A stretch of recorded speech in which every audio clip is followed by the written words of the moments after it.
दोस्तों नमस्कार, स्वागत है आप सभी के। अगर फिर से आई चलते हैं बिहार की ताजा खबरों की, लेकिन उससे पहले अगर आपने अभी तक इस चैनल को सब्सक्राइब नहीं किया तो सब्सक्राइब कर लें, जिससे कि आपको बिहार की ताजा खबर रोजाना मिलती रहे। पहली बड़ी खबर, सारण में जातीय तनाव, मॉब लिंचिंग कर हत्या पर आरोपियों के इलाके में गाड़ियां घर फूके, गांव के पुरुष भाग गए हैं। सारण के मांझी थाना क्षेत्र अंतर्गत मुबारकपुर में जमकर तांडव हो रहा। मौके पर तनाव ऐसा कि कोई गांव की तरफ जाने से डर रहा।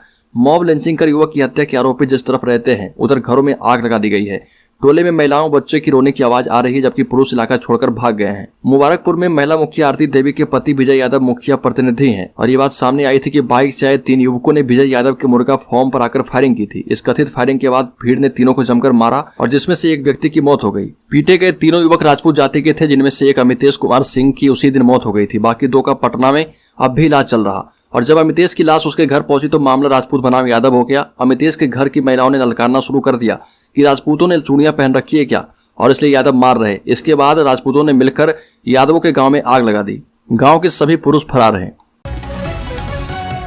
और बिहार के सारण जिले के मांझी थाना अंतर्गत मुबारकपुर गांव में बंधक बनाकर 3 युवकों की बेरहमी से पिटाई किए जाने के कारण एक युवक की मौत और 2 अन्य के जख्मी होने पर हुए उपद्रव्य, आगजनी और तोड़फोड़ की घटना के मद्देनजर इलाके में तनाव को देखते हुए धारा 144 के तहत निषेधाज्ञा लागू कर दी गई है और इस हत्याकांड में 2 आरोपी गिरफ्तार किए जा चुके हैं। शेष की गिरफ्तारी के लिए पुलिस उपाधीक्षक के नेतृत्व में विशेष जांच दल का गठन किया गया है। दोनों ही मामले यानी हत्या एवं उपद्रव्य और उन्माद फैलाने के मामले में दोषियों के फरार रहने की स्थिति में तुरंत ही उनकी संपत्ति कुर्क करने के आदेश भी दिए गए। इस गांव के मुखिया प्रतिनिधि विजय यादव और उसके समर्थकों पर 2 फरवरी को 3 युवक अमितेश सिंह, राहुल सिंह और आलोक सिंह को बंधक बनाकर उनकी बेरहमी से पिटाई किए जाने का आरोप है। बल्कि राज्य में लैंगिक उत्पीड़न रोकने के लिए राज्य के 9200 विद्यालय में बनेगी समिति। 10 या 10 से अधिक कर्मी वाले स्कूल में होगा गठन।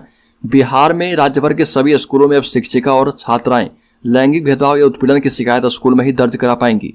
राज्य के सभी 9200 उच्च और उच्च माध्यमिक स्कूलों में महिलाओं का कार्यस्थल पर लैंगिक उत्पीड़न रोकने और ऐसे मामले सामने आने पर त्वरित कार्रवाई के लिए आंतरिक परिवाद समिति बनेगी और इसका मुख्य मकसद महिलाओं को कार्यस्थल पर सुरक्षा देना है। बिहार में जीविका दीदियों की संख्या बढ़कर 1 करोड़ 30 लाख हुई। बिहार के मुख्यमंत्री नीतीश कुमार ने ग्रामीण आजीविका परियोजना के तहत स्वयं सहायता समूहों से जुड़ी जीविका दीदियों के कार्यों की सराहना करते हुए कहा कि राज्य में अब इस परियोजना से जुड़ी कुल महिलाओं की संख्या बढ़कर 1 करोड़ 30 लाख हो चुकी है। कटिहार में अपनी समाधान यात्रा के दौरान मीडिया कर्मियों से नीतीश कुमार ने कहा कि जीविका दीदी शानदार काम कर रही है और इस मॉडल ने बड़े पैमाने पर महिलाओं का सशक्तिकरण सुनिश्चित किया है। बाबा रामदेव के खिलाफ बिहार में मुकदमा हुआ दर्ज, मुसलमानों को कह दी थी बड़ी बात। योग गुरु बाबा रामदेव अक्सर सुर्खियों में बने रहते हैं। बाबा रामदेव की मुसीबतें अब बढ़ने लगी है। उनके द्वारा की गई टिप्पणी के बाद मुसलमानों में काफी आक्रोश है। मुजफ्फरपुर कोर्ट में उनके खिलाफ मुकदमा दर्ज कराया गया है। इस्लाम मुसलमानों के खिलाफ विवादित टिप्पणी की थी और जिसका असर बिहार में भी देखने को मिला है। उपेंद्र कुशवाहा ने जेडीयू को बचाने के लिए बुला ली है बैठक। बिहार के मुख्यमंत्री नीतीश कुमार और जेडीयू संसदीय बोर्ड के अध्यक्ष उपेंद्र कुशवाहा के बीच जारी खींचतान के बाद उपेंद्र कुशवाहा ने पार्टी के नेताओं एवं कार्यकर्ताओं की बैठक बुलाई है। इसमें जुड़ा एक पत्र उपेंद्र कुशवाहा ने ट्विटर पर शेयर किया।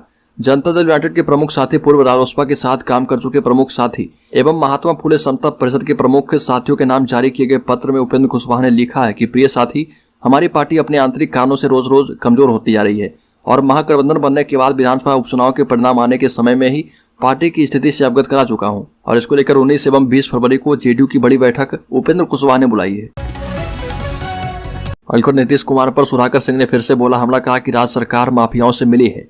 बिहार के पूर्व कृषि मंत्री एवं आरजेडी के विधायक सुधाकर सिंह दिन प्रतिदिन अपनी सरकार के खिलाफ बगावती बयान देते रहते हैं। सुधाकर सिंह ने कहा कि राज्य की सरकार माफियाओं से मिली है, अधिकारी खाद की तस्करी करते हैं। सुधाकर सिंह का बयान ऐसे समय में आया है जब जेडीयू की कला मची है और खुद उन्हें आरजेडी के द्वारा उनके विवादित बयानों की वजह से नोटिस जारी किया गया है। सुधाकर सिंह ने सूबे की सरकार पर हमला करते हुए कहा कि सरकार माफिया से मिल गई है, सरकार अधिकारी खाद की तस्करी करा रहे। सीएम नीतीश कुमार लोगों की आंख में धूल झोंकना बंद करें और राज्य की सत्ता नौजवानों के हाथ में सौंपें। राज्य के पटना हाईकोर्ट में असिस्टेंट के 550 पदों पर निकली वैकेंसी। 7 मार्च तक करे आवेदन। सरकारी नौकरी की तलाश में जुटे युवाओं के लिए अच्छी खबर है। पटना हाईकोर्ट में 550 सहायक पदों के लिए वैकेंसी निकली है। 7 मार्च आवेदन की अंतिम तिथि है और इसके लिए सामान्य वर्ग के उम्मीदवारों की आयु 18 वर्ष से 37 वर्ष के बीच होनी चाहिए, जबकि आरक्षित वर्ग के उम्मीदवारों को सरकारी नियम के मुताबिक आयु सीमा में छूट का प्रावधान है और आवेदन की प्रक्रिया ऑनलाइन है और इन पदों के लिए इच्छुक उम्मीदवार पटना हाईकोर्ट की ऑफिशियल वेबसाइट www.patnahighcourt.government.in पर जाकर ऑनलाइन माध्यम से 7 मार्च 2023 तक आवेदन कर सकते हैं। बल्कि उपेंद्र कुशवाहा की बढ़ सकती है मुश्किलें, नोटिस भेजने की तैयारी कर रही जेडीयू। प्रदेश अध्यक्ष उमेश कुशवाहा ने कहा कि समय आने दीजिए। जदयू संसदीय बोर्ड के अध्यक्ष उपेंद्र कुशवाहा की मुश्किलें बढ़ सकती है। हाल ही में दिए गए बयानों को लेकर जेडीयू ने नोटिस भेजने की तैयारी कर रही है, ऐसी बातें निकलकर सामने आ रही है। हालांकि उपेंद्र कुशवाहा का कहना है कि उन्होंने कभी भी पार्टी के खिलाफ कुछ भी नहीं कहा है। वहीं उपेंद्र कुशवाहा को नोटिस दिए जाने पर ललन सिंह सीधे कुछ भी बोलने से इनकार कर चुके हैं। वहीं जेडीयू के प्रदेश अध्यक्ष उमेश कुशवाहा ने उपेंद्र कुशवाहा को नोटिस भेजने वाले सवाल पर कहा कि समय आने पर आप लोगों को बुलाकर पूरे मामले की जानकारी दे दी जाएगी। उपेंद्र कुशवाहा बीजेपी के साथ मिलकर ये सब खेल कर रहे और उन्होंने कहा कि यह सब जान रहे कि वो किन के गोद में बैठकर ये सब कर रहे। अगर बिहार विधानसभा के नेता प्रतिपक्ष विजय कुमार सिन्हा की आवास से चोरी की घटना सामने आई है। बिहार के लखीसराय से विधायक विजय सिन्हा के पटना स्थित एग्जीबिशन रोड स्थित आवास से 1.5 लाख रुपए नगद, दस्तावेज और घड़ी की चोरी हुई है। इसके बाद इस मामले में पटना के गांधी मैदान थाने में एफआईआर दर्ज कराई गई। विजय कुमार सिन्हा के लिपिक गौरव कुमार ने पटना के गांधी मैदान थाने में चोरी की एफआईआर दर्ज करवाई है और उसमें कहा गया कि बिहार विधानसभा के नेता प्रतिपक्ष विजय कुमार सिन्हा के एग्जीबिशन रोड स्थित आवास से 1.5 लाख रुपए नगद के साथ दस्तावेज और उनकी घड़ी चोरी की गई है। और बिहार में मुख्यमंत्री नीतीश कुमार और जदयू को घेरने के लिए भाजपा ने बड़ी रणनीति तैयार की है। पार्टी की रणनीति जदयू के वरिष्ठ नेता उपेंद्र कुशवाहा को इसी महीने साधने के बाद पार्टी उन नेताओं को साधेगी जो या तो अपने भविष्य के प्रति आश्वस्त नहीं है या जिन्हें जदयू राजद का गठबंधन रास नहीं आ रहा। इसी क्रम में जदयू के 3 सांसदों के भाजपा के संपर्क में होने की चर्चा है। दरअसल नीतीश के भाजपा से पल्ला झाड़ने और गठबंधन में शामिल होने के बाद जदयू के कुछ सांसद और नेता कई कारणों से असहज महसूस कर रहे।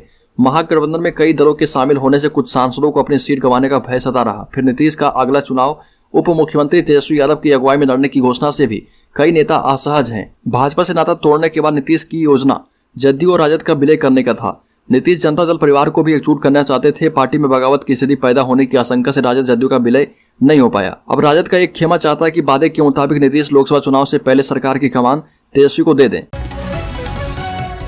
बिहार के 60 ITI में अगस्त सितंबर से शुरू होंगे नए कोर्स। सरकारी ITI में रोबोट ड्रोन की पढ़ाई नए सत्र से। राज्य के 60 सरकारी ITI औद्योगिक प्रशिक्षण संस्थान में इस साल नए सत्र से रोबोट ड्रोन जैसे अत्याधुनिक पाठ्यक्रम की पढ़ाई शुरू होगी। औद्योगिक इकाइयों की मौजूदा जरूरतों के मुताबिक ITI में पढ़ाई के लिए टाटा टेक की ओर से आधारभूत संरचना का काम किया जा रहा और श्रम संसाधन विभाग की कोशिश है कि नए सत्र यानी अगस्त सितंबर से 60 ITI में अत्याधुनिक ट्रेड में प्रशिक्षण शुरू हो जाए। बल्कि राज्य में उपेंद्र कुशवाहा नीतीश से नाराज जेडीयू नेताओं को इकट्ठा करने में लगे हैं। 19 और 20 फरवरी को बुलाई ये बैठक। जेडीयू में जारी घमासान के बीच उपेंद्र कुशवाहा ने बतौर पार्टी के संसदीय बोर्ड अध्यक्ष 2 दिन की बैठक बुलाई है और यह बैठक 19 और 20 फरवरी को पटना के सिन्हा लाइब्रेरी में होगी। कुशवाहा ने जेडीयू के लेटर पैड पर अपने हस्ताक्षर से लिखा पत्र ट्विटर पर पोस्ट किया और इसमें उन्होंने कहा कि आरजेडी के साथ मिलकर नीतीश कुमार की हुई डील का जिक्र करते हुए कहा कि इसने जेडीयू कार्यकर्ताओं को झकझोर कर रख दिया है। इस पर चर्चा के लिए यह बैठक बुला रहे उपेंद्र कुशवाहा ने जेडीयू के कर्मठ समर्पित एवं महत्वपूर्ण साथियों के नाम पत्र के माध्यम से अपील की है कि 19 एवं 20 फरवरी को पटना के सिन्हा लाइब्रेरी में चर्चा में भाग लें। कुशवाहा ने अपने पत्र में कहा है कि आरजेडी की ओर से एक खास डील और जेडीयू का आरजेडी के साथ विलय की चर्चा ने न सिर्फ पार्टी के निष्ठावान नेताओं कार्यकर्ताओं वरना आम जनमानस को भी झकझोर कर रख दिया है। छपरा में मॉब लिंचिंग गुस्साए लोगों ने जमकर काटा। बवाल थाना अध्यक्ष को निलंबित कर लगाया गया धारा 144। बिहार के छपरा में 3 युवकों को कुछ लोगों के द्वारा बंधक बनाकर पिटाई करने से एक की मौत हो गई और हत्या और मारपीट में शामिल 2 लोगों को पुलिस ने गिरफ्तार कर लिया है। हत्या में शामिल अन्य लोगों को पकड़ने के लिए पुलिस उपाधीक्षक के नेतृत्व में विशेष जांच का गठन किया गया है। दोनों मामले हत्या और उपद्रव के दोषियों के फरार रहने की स्थिति में तुरंत उनकी संपत्ति कुर्क की जाएगी। सोशल मीडिया पर भड़काऊ एवं भ्रामक पोस्ट करने वालों के विरुद्ध मामला दर्ज किया गया है। इस मामले में मांझी थानाध्यक्ष को भी निलंबित कर दिया गया है। पटना मेट्रो के अंडरग्राउंड टनल से निकलने वाली मिट्टी की नई होगी बर्बादी। गंगा किनारे होगा विकास। मरीन ड्राइव के नाम से अभी मशहूर गंगा पथ को रिवर फ्रंट के रूप में सरकार विकसित करेगी और यहाँ पर राष्ट्रीय और अंतर्राष्ट्रीय स्तर के वाटर स्पोर्ट्स विकसित करने पर विचार किया जा रहा ताकि बिहार के लोगों को वाटर स्पोर्ट्स का लुत्फ लेने के लिए गोवा और अंडमान नहीं जाना पड़े। वहीं स्टेडियम, रेस्टोरेंट, कैफेटेरिया, मॉल और मल्टी स्टोरी पार्किंग भी बनेगी। राज्य सरकार ने पटना मेट्रो के अंडरग्राउंड टनल से निकलने वाली मिट्टी का सदुपयोग का रास्ता भी खोज लिया है। इस मिट्टी से गंगा पथ के इर्द गिर्द के क्षेत्रों को विकसित किया जाएगा जहां पर स्टेडियम, रेस्टोरेंट, कैफेटेरिया, मॉल और पार्किंग स्थल बनाए जाने की संभावना है। हालांकि फिलहाल गंगा पथ नया पर्यटक स्थल बन चुका है और लोगों की बढ़ती भीड़ को देखते हुए आने वाले दिनों में यहाँ पर पर्यटकीय सुविधाओं का भी विकास किए जाने की योजना है।